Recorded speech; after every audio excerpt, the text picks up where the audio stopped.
올해 들어서 이제 이 예배에 대해서 말씀을 살펴보았는데요.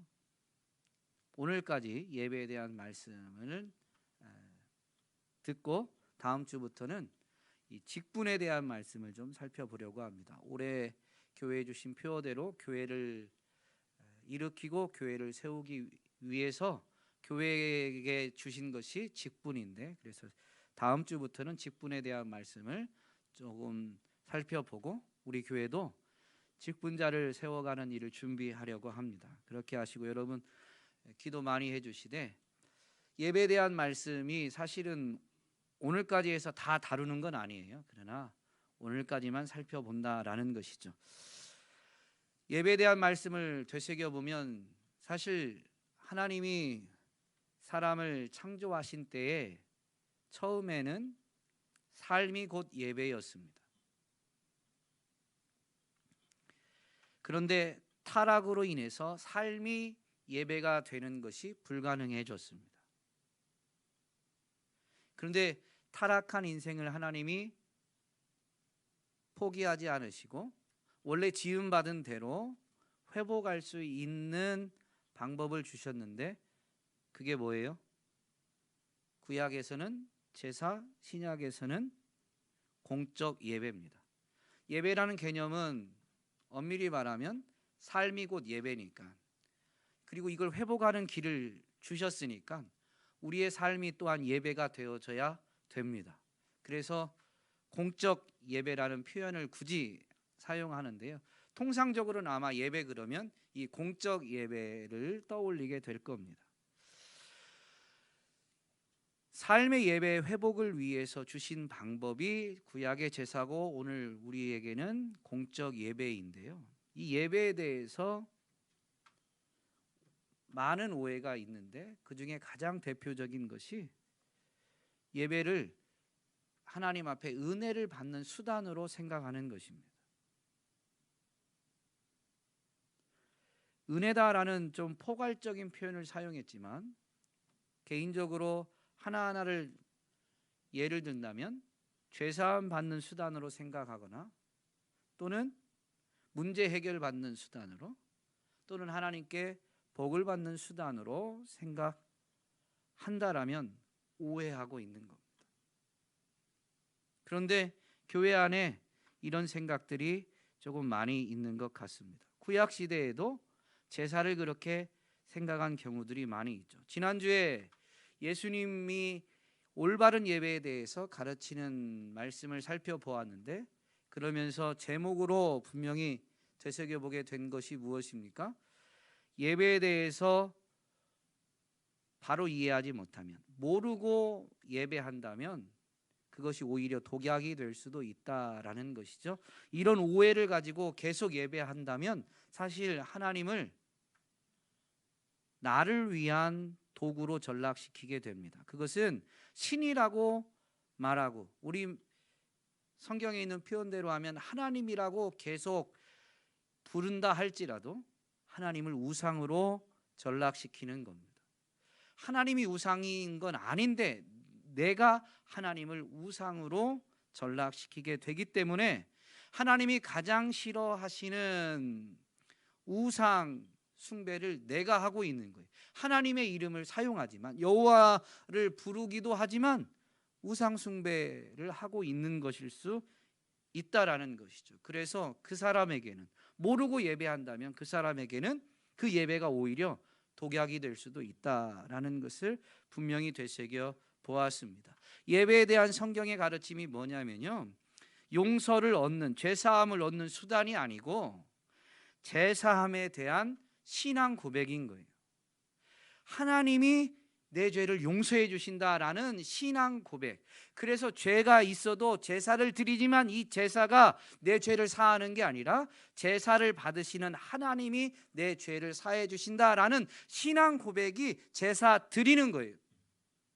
믿음이 없으면 제사가 되지 않습니다. 믿음이 빠지면 제사는 우상 숭배가 될 수 있는 거예요.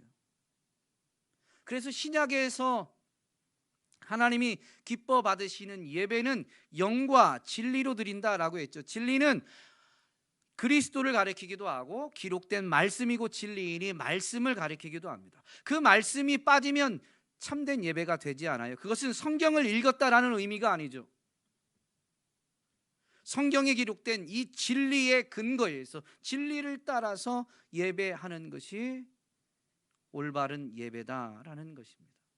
그러므로 예배를 드리는 우리의 자세 또한 이 진리의 말씀을 통해서 분명히 점검해야 되고, 그것이 점검되어지는 사람이 삶에서도 삶을 예배로 하나님 앞에 살아낼 수가 있는 것입니다.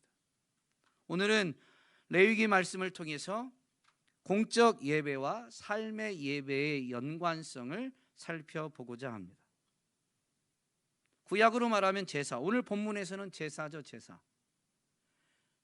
그 제사와 삶의 예배, 공적 예배와 삶의 예배가 어떤 연관이 있는가? 첫 번째는 제사는, 공적 예배는 삶의 예배를 위한 원리를 제공합니다. 즉 삶을 살아가는 원리를 이 제사에서 가르쳐 주신다라는 것이죠. 삶의 예배를 살아가는, 즉 삶이 예배가 되게 하는 것은 우리가 삶을 살 때 어떻게 하면 하나님을 기쁘시게 해드릴 수 있을까라는 생각으로, 그래서 삶을 살아내는 데 있어서 하나님이 기뻐하시는 방식으로 삶을 살아가는 것이 삶이 예배가 되게 하는 것입니다. 그러면 하나님이 무엇을 기뻐하신다라는 것을 어디에서 알 수 있어요? 구약에서 제사, 신약에서 공적 예배에서 알 수 있다라는 것입니다. 오늘 본문에 있는 사건은 제사장으로 기름 부음 받은 사람들 중에 아론의 두 아들 나답과 아비후가 하나님이 명령하시지 아니하신 다른 불로 분향하다가 제사하다가 하나님의 불에 의해서 심판받아서 죽음당한 사건입니다. 그리고 그 사건에 대한 하나님의 말씀, 즉 제사장들을 향한 교훈의 말씀이 본문에 기록된 말씀입니다. 그래서 이 본문에서 우리는 무엇을 알 수 있느냐? 즉 제사를 통해서 무엇을 알게 되느냐? 하나님이 기뻐하시는 것이 무엇인지, 하나님이 싫어하시고 싫어하시는 걸 넘어 진노하셔서 심판하시는 게 무엇인지를 분명히 가르쳐 줍니다. 나답과 아비후는 분명히 하나님이 명령하신 대로 하지 않았어요.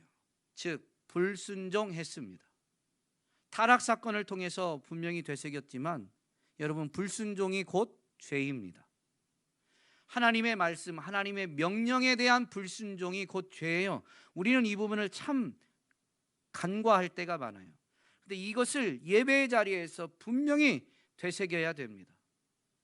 뭐뭐 하지 말라라는 것을 지킨 것이 끝이 아니에요.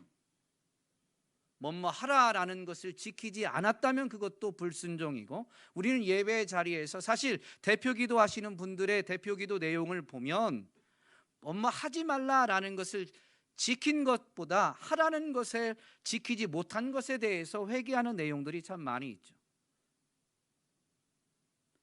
그게 그냥 대표기도 하는 사람의 전형적인 이 예시가 아닙니다. 그거는 대표 기도하는 분을 통해서 함께 예배하는 우리 모두의 중심의 고백이 되어야 되고, 그 고백을 통해서 이러한 것들을 하나님이 기뻐하시지 않는다라는 것을 분명히 알고 돌이켜야 됩니다. 그래서 대표 기도하시는 분이 회개할 때 나도 하나님이 싫어하시는 것은 중단하고 하나님이 기뻐하시는 삶을 살아야 되겠다라는 것을 결단해야 되는 거죠. 대표 기도하는 분만 기도하는 게 아닙니다. 이 제사를 통해서 하나님은 하나님의 말씀에 불순종하는 것에 대해서 진노하시는 것을 분명하게 나타내 주셨죠. 사실 하나님은 이러한 원리를 분명하게 나타내 주시는데 오늘 우리가 간과하는 거예요.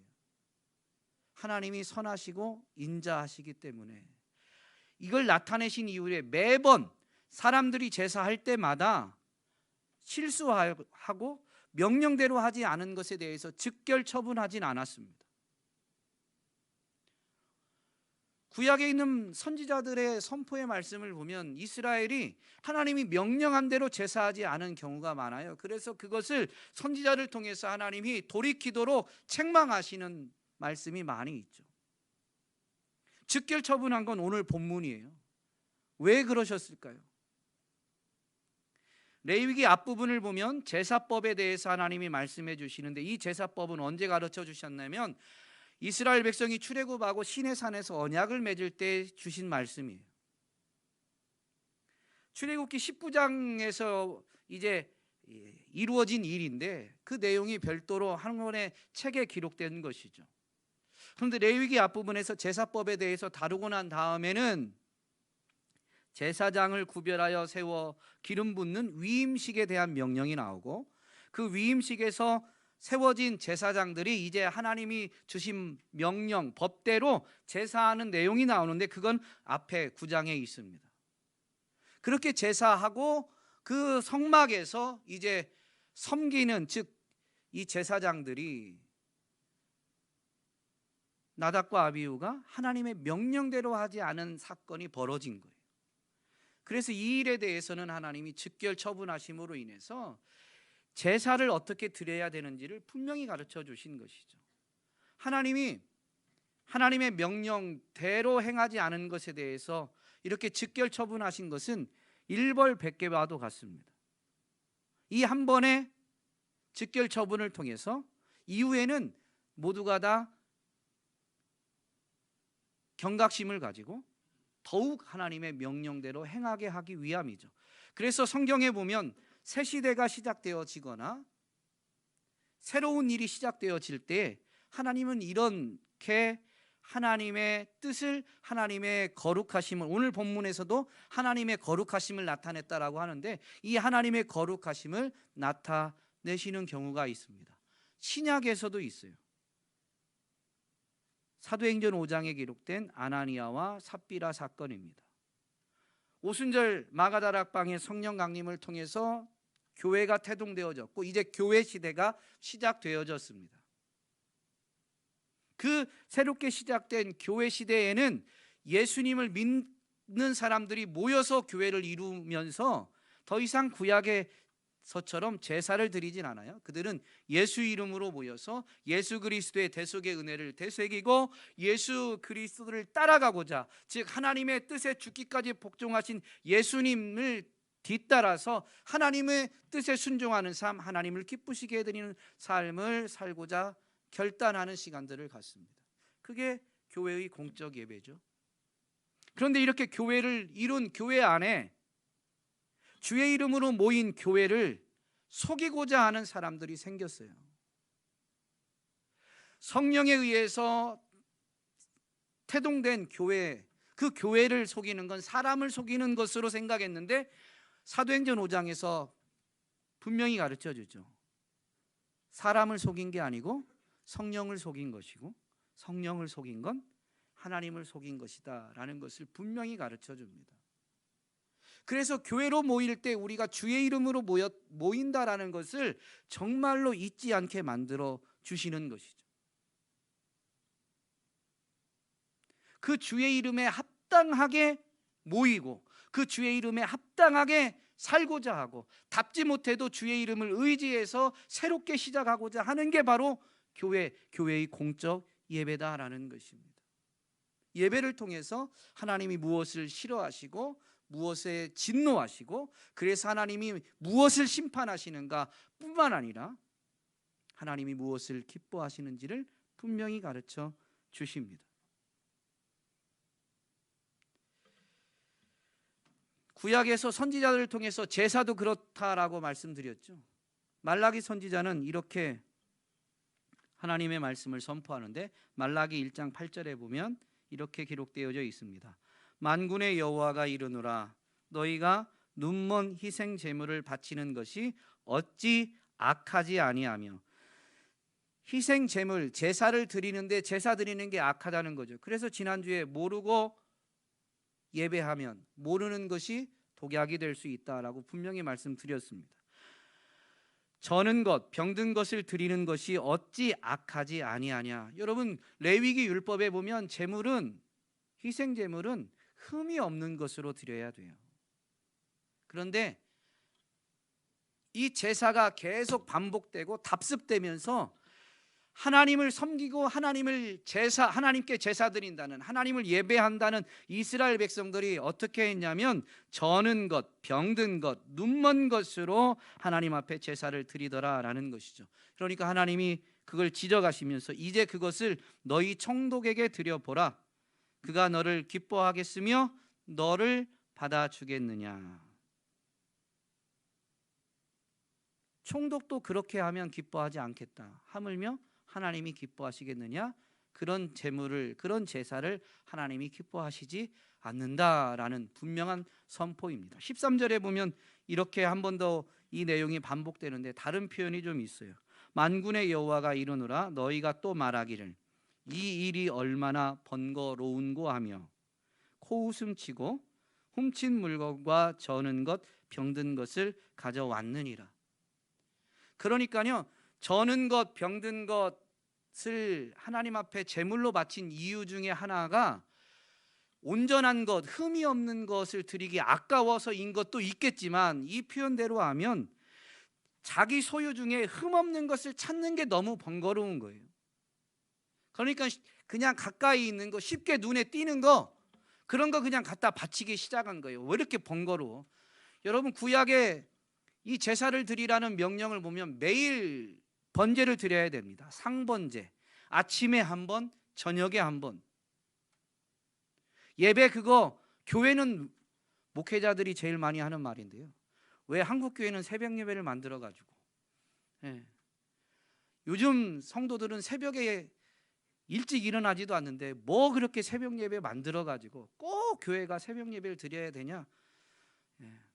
혹시 그런 생각 가지고 있었다면 여러분 죄송합니다. 합당한 생각이 아니에요. 새벽 예배를 드렸냐 못 드렸냐를 말하는 게 아닙니다. 내가 못한 것을 합리화하기 위해서 그것에 대해서 부당하다라고 여긴다면 죄송합니다. 여러분 생각을 바꾸셔야 돼요. 구약의 이 이스라엘 백성들이 제사를 안 드린 게 아니에요. 매일 흠없는 것을 아침 저녁으로 제물을 찾아야 되고, 구약의 제사는 훨씬 더 시간이 오래 걸립니다. 그걸 자기가 직접 잡아야 되죠. 일일이 손질하고 각을 떠서 제사장에게 가져가면 제사장은 또 예법에 따라서 그대로 다 태우고, 그걸 또 속죄제 같은 경우는 제사장이 그걸 먹어야 돼요. 일부를.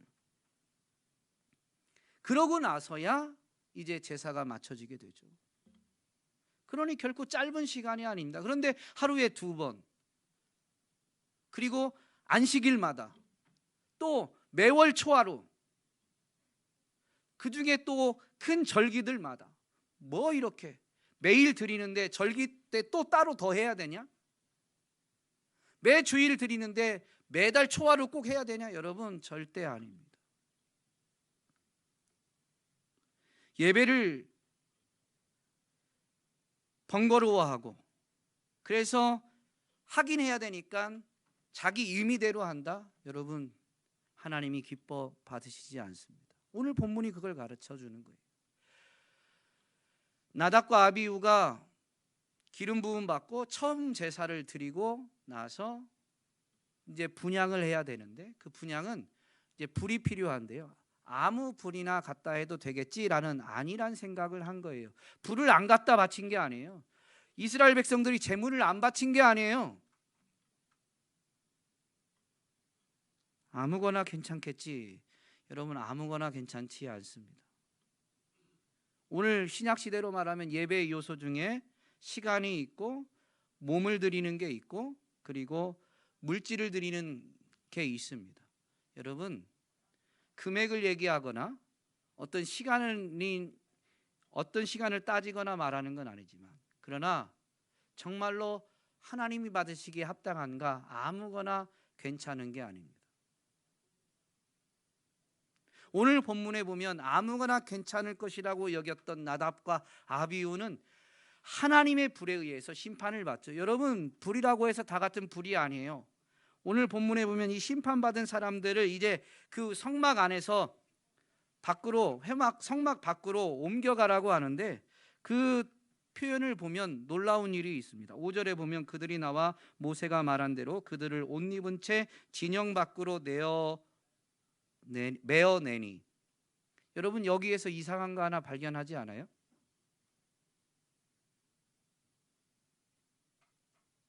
이상한 게 뭐가 있을까요?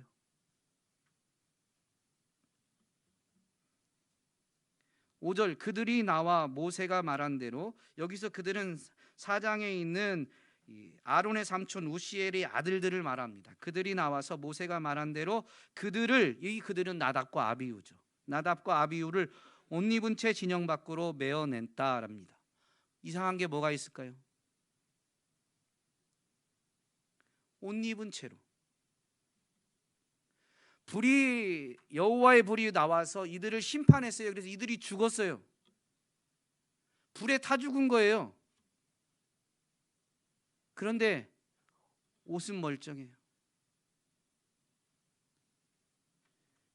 고대 사회 옷이 뭐라고 해야 될까요? 오늘날 이 소방관들이 입는 불에 잘 타지 않는 그런 소재가 있었을까요?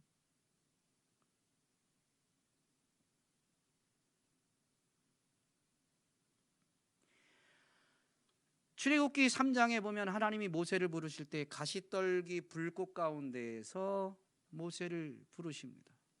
근데 모세가 그 불꽃을 보고 이상하게 여겼어요. 놀라웠죠. 자기가 생각할 때 일반적인 불이 아니었거든요. 그 차이가 뭐예요?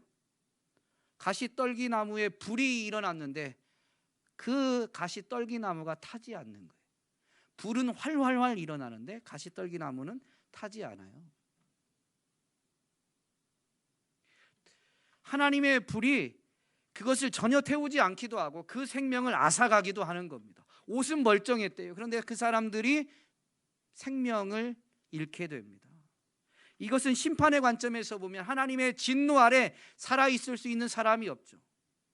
그러나 심판을 내린 불은 우리가 생각하는 일반 불과는 분명히 다른, 확실히 하나님으로부터 왔다라는 걸 분명히 깨닫게 해줍니다. 여러분, 다 똑같은 게 아니에요. 우리가 하나님께 예배하는 것도 마찬가지입니다.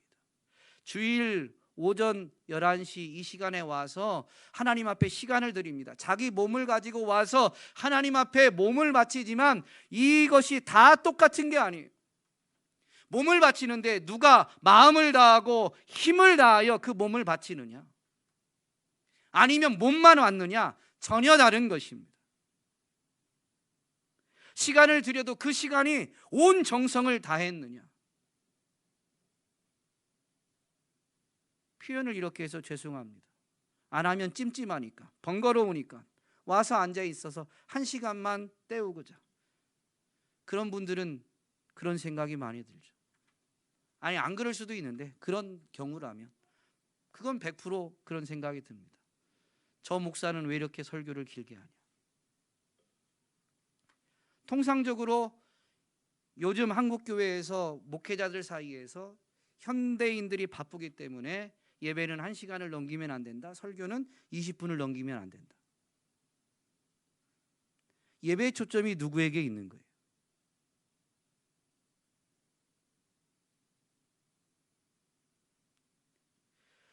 예배를 통해서 우리가 하나님을 기쁘시게 해드려야 된다라는 것을 잊지 말아야 됩니다.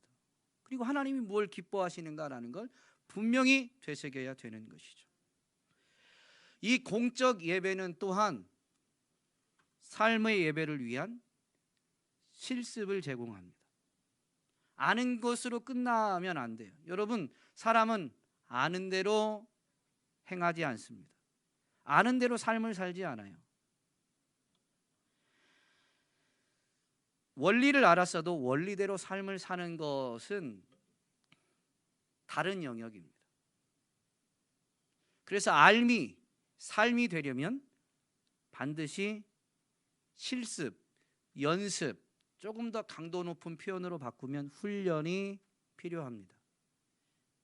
여러분 가운데 삶의 자리에서도 하나님 뜻에 순종하는 삶을 살고 싶은데, 삶의 자리에서도, 직장에서도, 일터에서도 하나님을 기쁘시게 해드리는 삶을 살고 싶은데 잘 되지 않는다. 여러분, 지금 분명히 깨달으셔야 돼요. 훈련이 더 필요하구나. 그걸 깨달았다고 해서 내 믿음이 좋은 게 아니에요. 그걸 깨닫게 해주신 건 하나님의 은혜죠. 정말로 믿음이 좋은 건 이제 순종하는 것입니다. 뭘 순종하느냐? 내게 훈련이 필요한 줄 알아서 시간을 하루에 5분, 10분을 더 쪼개서 훈련하는 데 사용하는 거예요. 그런데 그 5분, 10분, 20분 구약에 있는 제사로 보면 그 상번제가 하루의 삶을 예배로 만들어주는 것처럼 훈련이 우리로 하여금 삶이 예배가 되게 하는 거예요. 예배의 훈련이 삶이 예배가 되게 하는 것이죠. 오늘 본문에서 보면 지금 예배하다가 제사하다가 아들이 죽었어요. 아론의 입장은 어떨까요? 여러분이 아론이라면 지금 어떨까요? 두 가지 감정이 있을 겁니다. 아들들을 생각하면, 죽은 아들 둘을 생각하면 너무 슬프고 어이없고, 그런데 그게 하나님을 예배하다라는 것이 생각나면 하나님을 향해서는 어떨 것 같아요? 네? 집사님 뭐라고요? 아니, 진짜 얘기해 주세요. 믿음이 좋으세요. 이런 마음이 들어야 되는데, 제가 이 말씀을 준비하려고 묵상하는데 제 수준에서는 그런 거예요. 아니, 내 아들을 기껏 보내놨더니 예배하다가 죽었다고, 아니 하나님 어떻게 이럴 수가 있습니까? 우리는 사람인데 사람이 실수할 수도 있지. 한 번 실수했다고 어떻게 즉각적으로 죽이십니까? 이런 생각이 들 것 같아요. 그래가지고 하나님 앞에 속상한 마음, 그게 화가 되고, 아론도 제사장이 되었잖아요. 저 같으면 그랬을 것 같아요. 제 수준입니다. 우리 하준일 집사님 같은 믿음의 수준이 돼야 되는데, 아니 진짜로 제 수준의 말씀을 묵상하는데 그런 거예요. 아이 더러워서 못 해먹겠네. 사람이 한 번 실수했다고 당장에 불태워 죽이면 누가 성막에서 섬기나? 사람 중에 실수하는 사람이 어디 있나? 혼자 이렇게 막 투덜투덜대고 하나님한테 막, 하나님 나 진짜 더러워서 못 해먹겠어요. 하나님 마음에 드는 사람 뭐 찾으시든가 말든가. 여러분 혹시 교회 안에서 이러고 있지 않다면 않는지 우리 자신을 한번 돌아봐야 되죠. 교회에서 이루어지는 일이 마음에 안 들 수 있어요. 사람이 하는 일이니까요. 그런데 신약에서도 분명히 보여줬다니까요. 교회를 속이려는 건 교회를 속이는, 그 교회의 구성원인 다른 사람, 교회의 지도자인 베드로를 속이는 게 아니에요. 성령을 속이는 거고, 그게 하나님을 대하는 거예요. 하나님을 대하는 거예요. 제가 보면 그렇게 할 것 같았어요. 그런데 오늘 본문에 보면 아들이 죽은 걸 알자 하나님이 모세를 통해서 말씀을 선포하십니다. 3절에 보면 모세가 아론에게 이르되, 여러분 모세라고 해서 다른 게 아니에요. 모세 입장에서 보면 조카예요. 조카. 모세와 아론이 형제니까. 근데 모세가 그 슬픔과 분노 가운데 쌓여 있을 법한 아론에게 하나님의 말씀을 전하죠. 이는 여호와의 말씀이라. 나는 나를 가까이 하는 자 중에서, 이 제사장들을 말합니다, 내 거룩함을 나타내겠고 온 백성 앞에서 내 영광을 나타내니라. 제사장에게 하나님의 거룩함을 나타내시고 그 제사장들을 통해서 온 백성에게 하나님의 영광을 나타내시겠다는 거예요. 이것을 다른 말로 하면 지금 일어난 일이 하나님이 거룩하심을 나타내고 하나님의 영광을 나타내신 것이다. 그러니 너는 잠잠하라는 겁니다. 그래서 이 말씀의 의도를 깨달은 아론이 어떻게 해요? 아론이 잠잠하니. 무슨 얘기냐면 감정적으로는 요동칠 수 있죠. 그런데 이 일어나는 일에 대해서 받아들인 거예요. 6절 말씀에 보면 모세가 아론과 그의 아들 엘르아살과 이다말에게 이르되 너희는 머리를 풀거나 옷을 찢지 말라. 무슨 말이냐면 슬퍼하지 말라는 거예요. 하나님이 제사의 자리에서 하나님이 죄에 대해서 진노하신다는 걸 나타낸 거예요. 그것은 하나님의 선하심이에요. 그게 하나님의 공의예요. 그것을 바라보면서 우리가 사실은 죽어 마땅한 자인데, 온 백성은 이제 뭐를 보는 거예요? 죽은 제사장들이 있지만 그 제사장들의 죽음에 대해서 살아있는 제사장들은 슬퍼하는 게 아니라 하나님의 심판하심에 대해서 수긍하고 인정하고 하나님의 긍휼을 힘입어서 여전히 그 하나님 앞에서 섬기는 일을 감당해야 하더라라는 것이죠.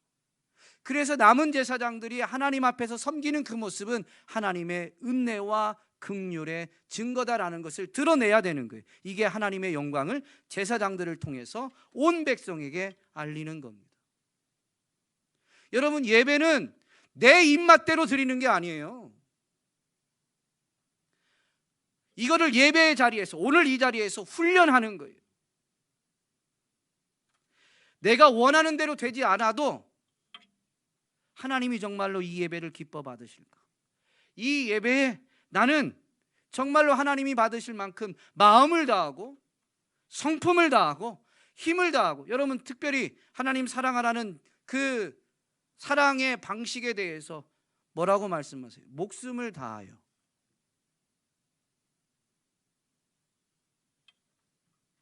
정말로 그렇게 하나님을 예배하고 있는가 돌아봐야 되는 거죠. 그리고 오늘 아론처럼 내 감정은 요동쳐도 이것을 예배 자리에서 내 감정대로가 아니라 하나님의 거룩하신 방식대로, 하나님의 명령대로 따르는 훈련을 해야 되는 것입니다. 이렇게 말씀하시면서 하나님이 아론에게 이제 이유를 설명하시죠. 나답과 아비후의 그 범죄에 대한 이유 같아요. 9절 말씀에 보면 너와 내 자손들이 회막에 들어갈 때에는 포도주나 독주를 마시지 말라. 아마 나답과 아비후가 제사장으로 기름 부음 받은 지 얼마 안 됐는데도 하나님의 명령에 대해서 온전히 순종하지 않고 임의로 하게 된 원인이 이 술에 있었던 것 같아요. 술이 취해지면서 분별력을 잃다 보니까 그냥 편안하게 편리하게 하려고 하다가 죽임을 당한 것 같아요. 그런데 이 자리에서 하나님의 영광을 나타내시면서 아론에게 하나님이 직접 말씀해 주시는데, 앞으로는 회막에 들어갈 때 포도주나 독주를 마시지 말라. 그리하여야 너희는 죽음을 면하리라. 이는 너희 대대로 지킬 영영한 규례라. 아론과 엘르아살과 이다말은 앞으로도 계속 제사를 드려야 됩니다. 회막에 들어가서 여호와 앞에서 섬겨야 됩니다. 그런데 그것을 온전히 감당해야 할 수 있는 것을 지금 가르쳐 주시고, 이 일벌백계의 성격의 심판과 이 하나님의 명령을 기억해서 이후로 아론과 엘르아살과 이다말은 제사 드릴 때 어떻게 했을까요? 하나님 말씀대로. 하나님 말씀대로. 모든 제사는 그래서 하나님 말씀대로, 하나님이 기뻐하시는 방식대로 계속 하는 거예요.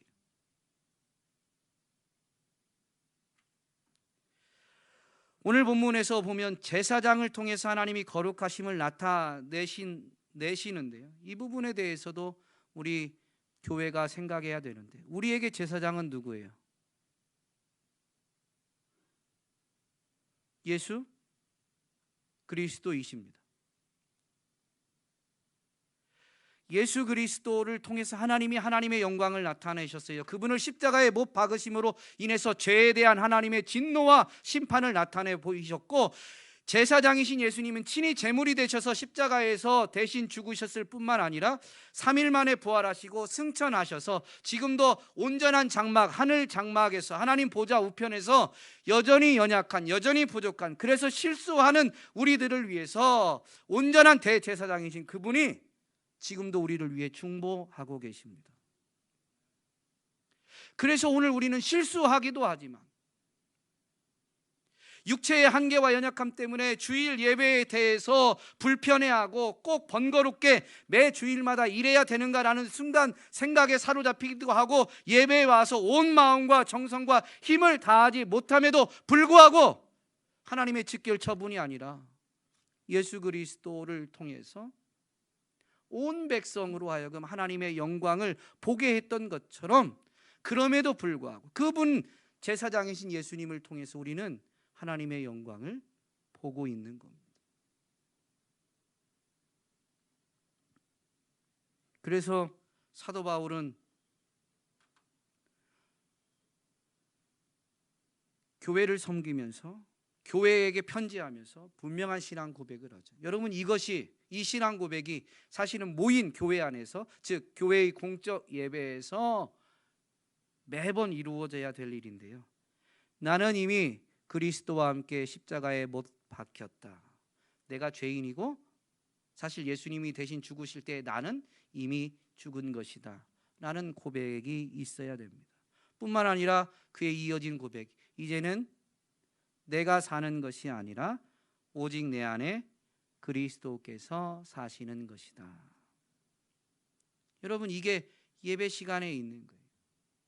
그것이 제사장 바로 예수 그리스도를 통해서 영광을 나타내신 하나님의 영광을 보고 영광을 체험한 사람들의 마땅한 합당한 반응인 것이죠. 오늘 우리는 이 공적 예배를 통해서 이러한 것들을 분명히 깨닫고 발견하고, 또 공적 예배를 통해서 이걸 끊임없이 되뇌이고, 그래서 주님처럼 하나님의 뜻에 죽기까지 복종하는, 주님처럼 예수님처럼 하나님을 기쁘시게 해드리는 삶을 살고자 결단하고 있는가? 오늘 저와 여러분이 공적 예배를 통해서 예배를 배우는, 하나님이 기뻐하시는 것을 배우게 되는 저와 여러분이 되기를 간절히 소망합니다. 뿐만 아니라 거기서 더 나아가서 이 공적 예배를 통해서 나는 이미 죽었고 예수 그리스도로 살아야 됨을 고백하면서 예수로 사는 삶을 실천하여 실제 삶의 자리에서도 내 욕심대로가 아니라 하나님의 뜻대로 예수님처럼 하나님을 기쁘시게 해드리는 삶을 예배로 살아내는 우리 모두가 될 수 있기를 주님의 이름으로 축복합니다.